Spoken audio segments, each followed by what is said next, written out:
during the Obama years? Were you pretty politically active? Yeah, exactly. So, like, if you ask most people, what did you do during the Obama years? It'd be something like, well, I worked on me. I did a lot of work on myself. You know, I was very mindful. There was a lot of hope then. Did a lot of yoga, got my core tight. And I think that was good. I think that's good. Yeah, well, they were chipping away at state and local governments for 30 years, but your downward dog is solid? That's great. That's terrific. Good for you. So I don't know what's going to happen. I don't even know if he's going to leave if he gets voted out. What if he doesn't fucking leave? I know most of you have thought that because now it could happen because we don't know how government really works anymore. We used to think there was rules and stuff, but clearly none that weren't bendable or completely eradicatable. Is that a word? I mean, there doesn't seem to be any rules, kind of. There's all these norms, which are basically just sort of like, you're going to do the right thing, right? Yeah, no problem. Don't worry. What is that? How do you enforce that? What if he doesn't fucking leave? Oh, my God. But worse yet, what if he gets elected again? Oh, man, I hope the voting works in our favor. But I was on stage, and I asked that question. I said, what if he doesn't leave? And a woman somewhere in back goes, there'd be anarchy in the streets. And I was thinking, like, in this country? I don't think so. I think what would happen is 3 days into him not leaving, people would be like, is he still there? This is so weird. It's so weird. I know, it's fucked up and weird. Totally fucked up and weird. Is he just gonna stay there? I don't know. I don't know what's gonna happen. Well, what do we do?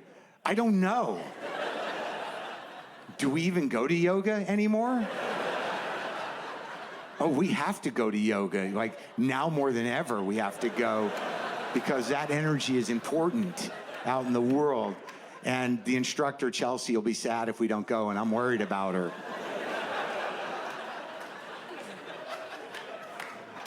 Oh, thank you.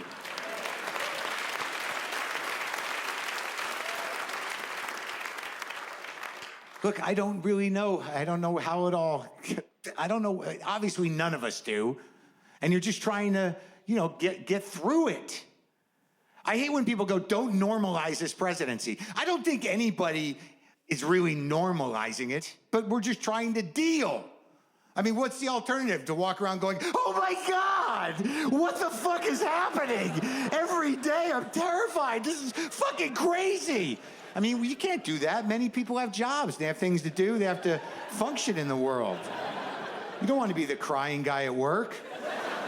What's the matter with him? It's a Trump thing. It hasn't stopped for almost 2 years now. I don't know. How do you get through it? You know, you got to have some hope, I guess. I don't know. Yeah, spiritual? Are you spiritual? Are you practical? What do you do?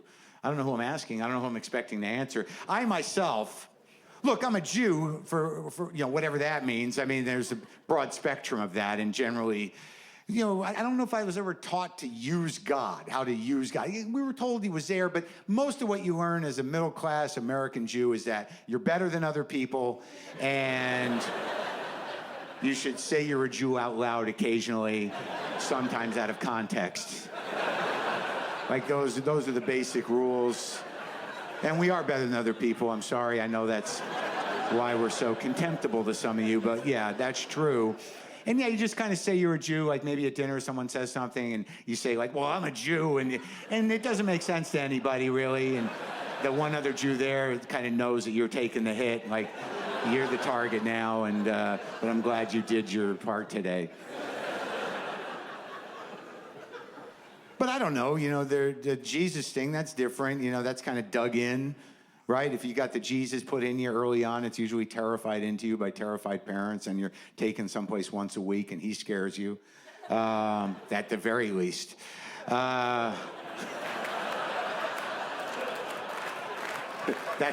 the best thing that can happen, is just the basic fear, the God fear is good.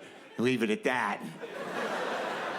And that kind of sticks in there. It sticks in a little deeper. You know, so I'm not judging, you know, your faith. Do whatever you got to do to get by, right? Jesus, Buddha, Allah, Yahweh. The Marvel universe, I think, works for some people.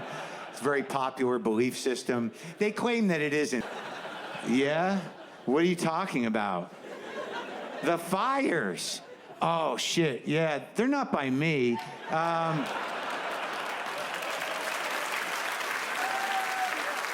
Did they say where they are on the news where you are? Where? Oh, shit, that is kind of by me. Hold on a second. I'm going to take a look out my front door here. Oh, shit, Ma, I got to call you back. I can see the fires. They're like right here. Yeah, I got to call you back. I got to get a selfie with these fires. Fire's getting close. Hashtag ouchie. Hashtag end times. Hashtag Los Angeles 2019. It's happening. Yeah, I don't know what it's going to take to get everybody, to get, like, you would think at this point that we'd, like, haven't we been entertained enough?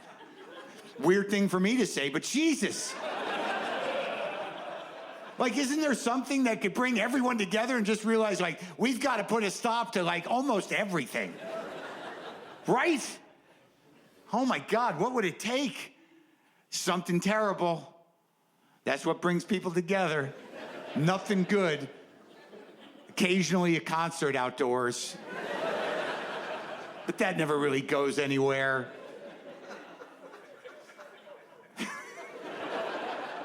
It's gotta be something bad and big. Get everyone to fucking snap out of this whatever it is, trance of like, I think we do it adaptively. I think it's sort of like, I'm doing what I can in my life. Well, that's not enough. I don't know what it'll take. Was the sky have to catch on fire? Would that do it? If we all walked outside and like, we fucked it. Fucking sky's on fire. God damn it.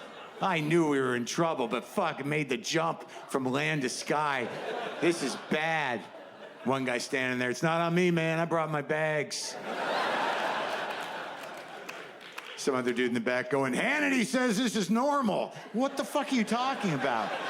I watched Hannity today. He summed it up, man. He said the sky caught fire, I think in India, 1902, burned for 3 days, and it rained for like a month. So don't believe the libtard spin on this. What are you talking about? Burning sky's good for America. What does that even mean? A lot of jobs in a burning sky. That doesn't even make sense, stupid. Jews set the sky on fire. Yeah, of course they did. I knew it would get to that. Then some other doughy guy just standing there, maybe in his little baseball hat going, come on, Iron Man. Come on, Iron Man. This is your time. I know you're real.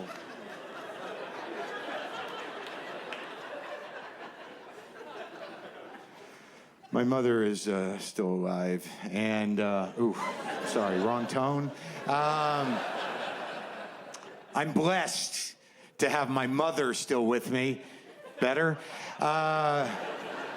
No, she's still around. That's good. And I think she's part of it, the whole end thing.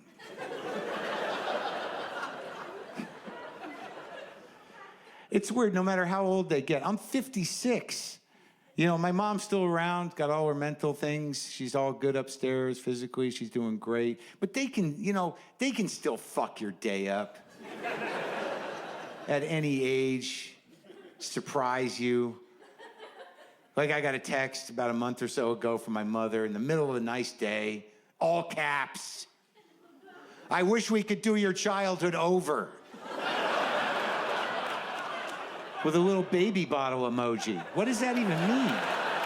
What is that? Like, I didn't even know what that, like, what was the tone of that? Was it, I didn't know if she was being contrite, or nostalgic. Like, was she taking responsibility for whatever caused me to do this for a fucking living? or was she just sort of reflecting and like, we were friends when you were 4. I don't know if you remember that. Either way, I responded with, I don't think I can handle it, with this emoji.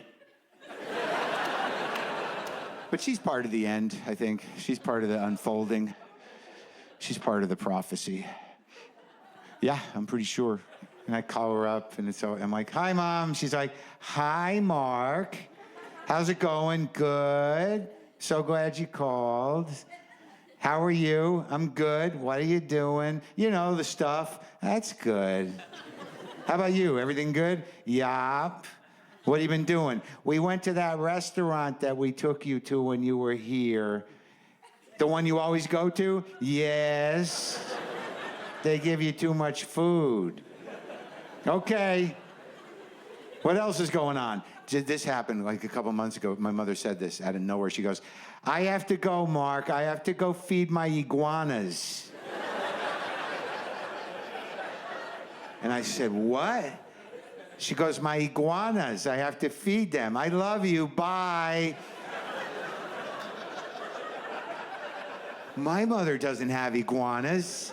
And I thought, this is her. This is it. She's starting to go, right? But then I thought, wait, maybe it's like senior sex code. You know what I mean? Point where if I don't take them, I've actually driven back to my house to take vitamins I know don't fucking do anything because I believe that might be the day I get whatever it's going to be that I get. Do you understand? All right. I think the deeper point here is you never know when someone's going to dump some shit into your head that's going to ruin your life or at least change it for months or just cause you trouble. And it could be just in passing, somebody just drops shit into your head and you have to deal with it. Like you could just be having a day and somebody maybe you know or don't know that well goes, you taking turmeric? What? Turmeric, are you taking it? Turmeric? Yeah, you got to take that shit. Turmeric. Yup. The spice? Yeah. You got to take it. Turmeric, the spice. Yeah, man, you got to take that. The spice that you buy once to make an Indian recipe and you never use it again and it stains your wooden spoon, that turmeric? Yeah, you got to take that shit. I do? Yup, for what? Inflammation. Of what? Just general inflammation. What is that? It's the new bad thing that causes all the other bad things. What happened to cholesterol? It turns out that's good for you. What? When did that happen? Turmeric, huh? Who told you about this? My trainer. All right, so the guy who wanted to do something else with his life saw something online, told you, and now you're dumping it into my head. Now I got to worry about whether I'm going to take turmeric or not. And I apologize. I know it's a little condescending to trainers, and some people get a little weird about that. I don't know why. Is that a surprise? Most trainers wasn't their life goal. All right, they had other plans. The team didn't work out. They didn't make the team. They were at the gym a lot anyways. Whatever. Just wasn't the big plan for them. All right, they ended up there. And they can take this criticism. I'm just calling a fact. I'm not going to make fun of yoga instructors because that's different. That's sort of the last stop for them. You know, you want to be nice to them. You don't know how they got there. It's probably a harrowing tale, but you know you're kind of grateful they made it to wherever they are, and you know that you being in their class is as important to them as they are to you. Like, if it doesn't work out for the trainer, I'm sure he's going to figure out something else to do. The yoga instructor, we really don't know where that goes. You know, back to the turmeric guy. As he's walking away, he's like, oh, yeah, if you're going to get the turmeric, make sure you get it with black pepper in it or it won't activate. Now, right there, doesn't that make you go like, that sounds like bullshit to me a little bit? Am I that big of a sucker that you think I would believe that? Where's the science on that? That sounds like a couple of vitamin hustlers sitting over a mound of wholesale turmeric with a bunch of empty gel caps. One guy going, I don't know, man. I don't think we can move this just like this. It's just a spice. I think we got to add something. Yeah, like what, boss? I don't know why it's a 30s movie. I don't know, maybe another spice? Yeah, like what, maybe pepper? Yeah, keep talking. Maybe we say it activates it? Holy shit, that's a fucking $1 million idea right there. Let's load up these gel caps. Maybe Rogan will move them on his podcast.